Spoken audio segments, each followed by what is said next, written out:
جی بالکل میرے پاس ہے، بالکل میں آپ کو میرے کیونکہ ہمارے بڑے خبر دینے والے لوگ ہیں وہاں پر، خیبر پختونخوا وزیر اعلیٰ ہاؤس، خیبر پختونخوا ہاؤس اسلام آباد میں ہی، تو وہاں سے مجھے جو خبریں دینے والے ہیں وہ موجود ہیں، اور کس طرح یہ پلان کیا گیا اور کس طرح یہ پلانڈ ایک تقریر 8 ستمبر کو کی گئی، کس طرح منظور پشتین کو فیسیلیٹیٹ کیا جا رہا ہے، یہ اس کی کڑیاں آپ ملائیں۔ اچھا میں ایک اور بات یہ کہنا چاہتی ہوں کہ اکاؤنٹیبلٹی جو ہے وہ بڑی ضروری ہے۔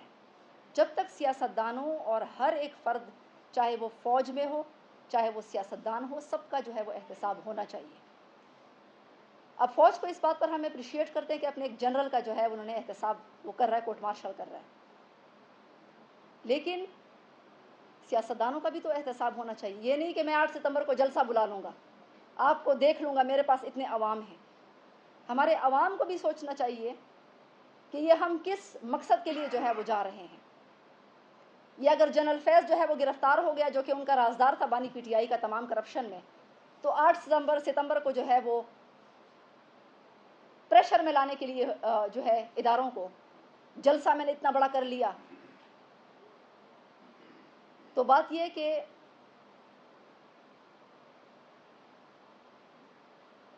جو پولیس کا دھرنا ہے خیبر پختونخوا میں اس کے بارے میں ایک پوائنٹ یہ بھی بتانا چاہتی ہوں کہ یہ دھرنے اس لیے بھی بٹھائے گئے ہیں تاکہ اداروں کو دباؤ میں لایا جائے، فوج کو دباؤ میں لایا جائے، تو اس قسم کی باتوں سے پھر خانہ جنگی بھی ہو سکتی ہے۔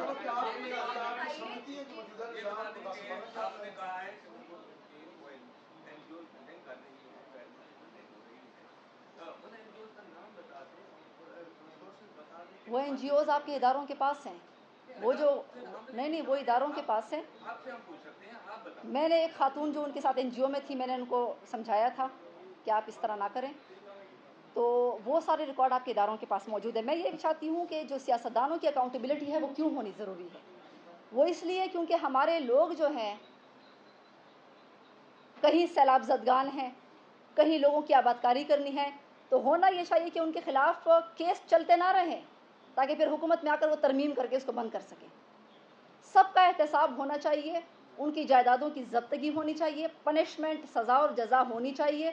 اگر فوج میں سزا جزا ہے تو یہاں پر بھی ہونی چاہیے، اور پھر وہ جو پیسہ ہے وہ ہمارے عوام میں جو ہے وہ تقسیم کرنا چاہیے۔ میرا سوال یہ ہے کہ آپ نے کہا کہ وزیر اعلیٰ کے جو ہے وہ زلفیں ہیں، بال ہیں، تو یہ ان کا خیر پرسنل ہے۔ دوسرے اس طرح سے قبائل کی اگر ہم بات کرتے ہیں تو قبائل کا بھی یہ کلچر ہے کہ ان کے لمبے لمبے بال ہوتے ہیں، تو ایک تو یہ کہ آپ یہ پرسنل اٹیک پہ آ جاتا ہے، یہ ان کی کارکردگی یا معاملات پہ نہیں ہے۔ دوسرا آپ یہ کہہ رہے ہیں وہ کہ شہد کی بوتل اپنے ساتھ رکھتے ہیں، وہ جلسے اور جلوس جو ہے آپ کہہ رہی ہیں کہ اس کو بھی فنڈنگ ہوتی ہے، اور آپ خود بھی ارادہ رکھتی ہیں کہ اسلام آباد میں بھی آپ آئیں گی، دھرنے بھی دیں گی، میں خیبر پختونخوا اپنے قبائل کو بھی جمع کریں گی، وہاں پہ بھی آپ کمیٹیز بھی کریں گی، وہاں پہ بھی آپ میٹنگز کریں گی، آپ کے پاس جو فنڈنگ ہوگی کہ آپ اس کی بھی منی ٹریل دیں گی؟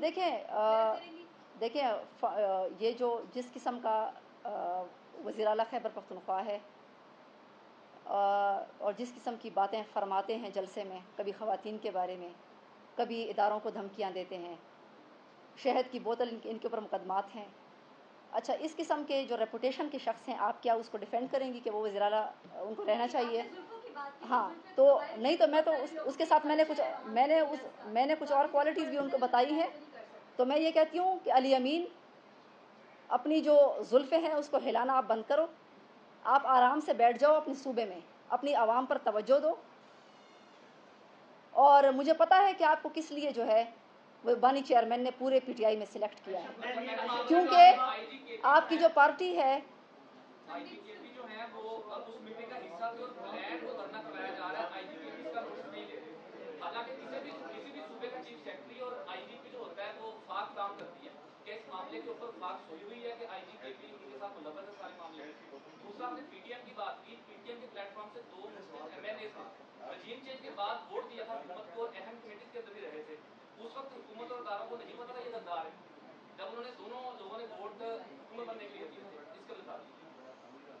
یہ پی ٹی آئی کے بارے میں بات کر رہے ہیں آپ؟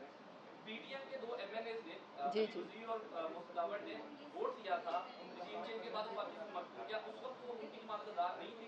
اس وقت انہیں جیل سے نکال کر ووٹ دیا گیا؟ دیکھیں وہ مین اسٹریم کرنے کی کوشش تو اچھی بات تھی کہ وہ اسمبلی میں آئے، پارلیمنٹ میں آئے، अच्छी बात थी कि पाकिस्तानी आइन का हिस्सा रहते हुए उन्होंने अपने इलाके की खिदमत के लिए वो काम करें। हम चाहते यही हैं कि जो लोग हैं PTM के लोग हैं वो पार्लियामेंट में आए, असम्बलियों में आए और वो पाकिस्तान का हिस्सा बनकर पाकिस्तान में अपने हकूक़ की जंग लड़ें। लेकिन अफ़गानिस्तान के झंडे और मुल्क तोड़ने की बात करना ये जो है वो एक्सेप्टेबल नहीं है। जब आप कंपैरेटिव एनालिसिस की बात करते हैं, पाकिस्तान में ब्रेन ड्रेन भी हो रहा है, उसके साथ ही साथ स्टूडेंट्स का इस्तेसाल भी हो रहा है। क्वालिटेटिव एनालिसिस एजुकेशन लेवल पे देखें, हेल्थ के लेवल पे देखें, मिट्टी में जाके देखें कितनी वहाँ पे जाने जाया हो रही है, इन्फेंट्स का काफ़ी प्रॉब्लम है, न्यूमेटिक प्रॉब्लम्स हैं और दुनिया जान की प्रॉब्लम्स हैं। आप सेंटर क्यों हो जाती है? ये बताइए, जब आप एक कौमी लेवल की लीडर जब आप बनती हैं तो आप सिर्फ गंडापुर और इस हद को आप छोड़कर आप मुझे ये बताएं किस पॉलिटिक पार्टी ने 75 सालों में पाकिस्तान के अवाम को उनकी तहरीर पर उनका हक दिया और उनके जो राइट्स हैं उनको पाकिस्तानी कानून के मुताबिक उनको उनकी तहरीर पर दिया हो। जी, मेरी प्रेस कॉन्फ्रेंस में कोई एक शख्स जो है, मैंने हालात की संगीनी आपको बताई और उसके जो ज़िम्मेदारान हैं वो भी मैंने आपको बताए और साथ साथ मैंने जो वफाकी गवर्नमेंट है उसकी नेगलिजेंस मैंने आपको बताई। मेरा एक वीडियो पैगाम है, उसमें मैंने कबाइल के हवाले से शहबाज शरीफ साहब को पैगाम दिया है और मैंने आपको ये भी कहा है कि हम इस्लामाबाद मार्च करेंगे। जो हमारे हुकूक खैबर पख्तूनख्वा हुकूमत से लेने होंगे हम वहाँ से लेंगे, जो हमारे हुकूक फेडरल गवर्नमेंट से लेने होंगे वो हम यहाँ पर आएंगे। तो मैं कोई सेंट्रिक नहीं हूँ। मैंने ये भी कहा है कि सिंध के लोग भी मुसीबत में मुब्तला हैं और पंजाब के लोग भी मुब्तला हैं। कच्चे के डाकुओं का मुकाबला उनको करना चाहिए सिवाय ये कि सियासी बयानबाजी के।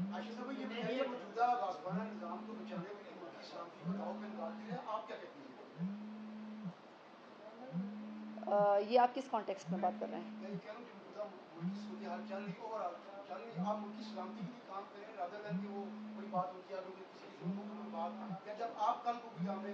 जी, मैं इसलिए तो बात कर रही हूँ कि पाकिस्तान इतने ख़राब हालात से गुज़र रहा है।